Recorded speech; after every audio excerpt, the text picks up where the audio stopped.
So people have a knee-jerk reaction against nepotism in comics, but do they? It feels like a lot of this is more recent, and people are forgetting about the long past of comics and the fact that nepotism and network hiring has gone on for a long time, and in most cases, nobody's complained about it. In fact, usually the opposite. So where does the problem exactly sit?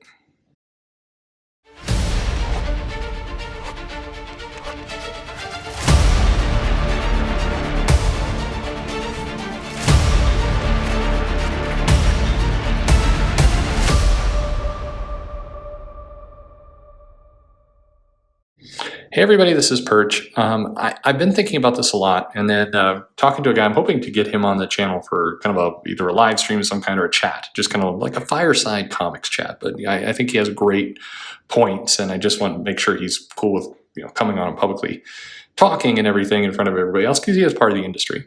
But he comes up with good points, and he brought up something I've been thinking about too. And it's around this idea of nepotism. So very frequently when I go on other channels or I do shows, we talk about how there's a problem with this network, with this nepotism. And I think this is a case where I need to do a better job of just kind of explaining what I mean. But for me, it's less about the nepotism. It's less about the network hiring. And it's more about, is the person coming in qualified? So I think there's a very big difference between somebody who comes in via a friend relationship or a family relationship, but is qualified, right? That's an advantage. They get off just some unknown person off the street, and maybe that unknown person off the street does have, is more talented. But it is who you know to some extent in the world, and if you have the talent to back up what you're coming in the door with, it's not necessarily a bad thing. So and for example, like take the Kuberts. For example, take the Bushimas, take John Romita Sr. and Jr.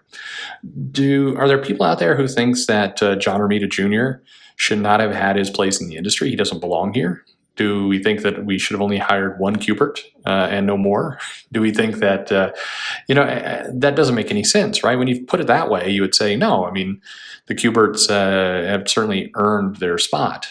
Within comics, I think John Romita Jr. has a mass of work that probably exceeds. I'm not quality wise. No, I mean it depends on whether you like Romita Sr. or Jr. in terms of quality, and both have adapted their styles a lot over the years. But John Romita Jr. has a huge volume of work, probably more overall volume of work, I'd say, than John Romita Sr. at this point in terms of what he's done and contributed. I mean, in my mind, just for my money, I think John Romita Sr., his Spider-Man is just magical to me. But that's that's my own personal preferences. A lot more people probably recognize John Romita Jr.'s artwork at this point. But beyond the point, we've seen a lot of that. And this gentleman I'm talking about, who really smart, points out things like George Perez was once Rich Buckler's assistant. People like all these people starting at 14, 16, 19. Jerry Conway coming into Spider-Man at 19. Was he the best person to do that? No, there probably were better people out there, but he had an in, and he was able to come in and would anyone argue that Conway was not a legend on that book? Of course not. So to me, it's not nepotism that's the problem. I think if you come in via a family relationship, you come in through a friendship or a network, there's not anything bad about that. I think when you look at where people are hired from, there's a pool of people that come from the same spot. We've seen it in Portland, where a lot of people come in through that association.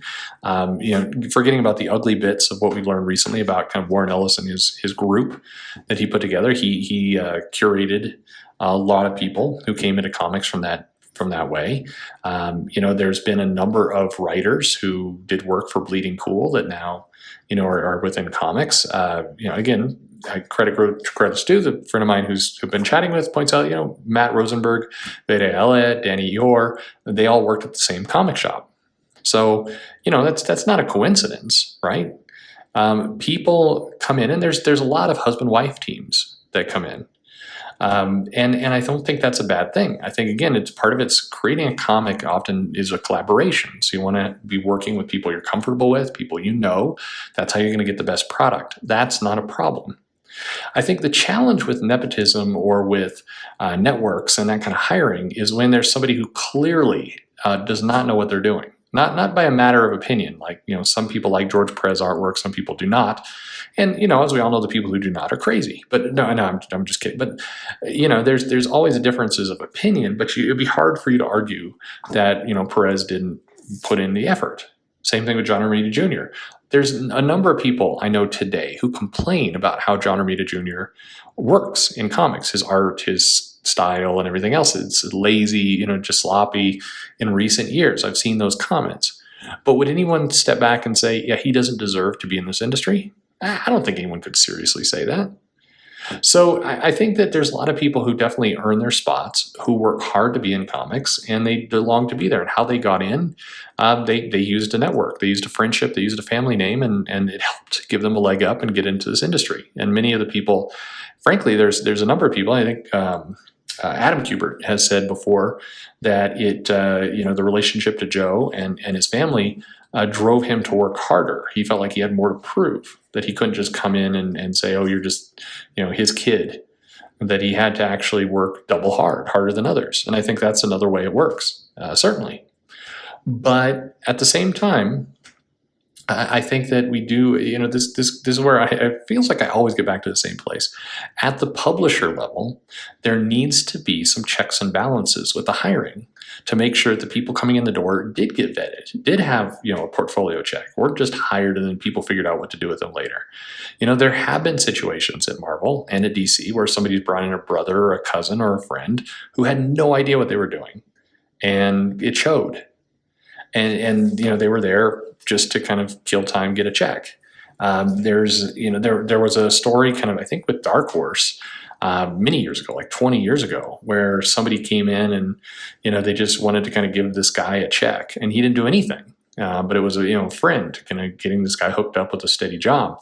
In comic books, this again goes back about 15 years or so. There was a case in corporate where people were giving, positions that had no salary, but basically gave insurance to some people who needed insurance within a family set. That's wrong. That stuff's wrong. And that stuff is what should be vetted and caught by just a good, solid HR department or hiring department or policies or structures. That, to me, seems like what's really needed. So I think, when like J.J. Abrams said he was going to do something with his son, and people are like, well, he would have never gotten that job if not for his dad. Yeah, you're probably right. He wouldn't have.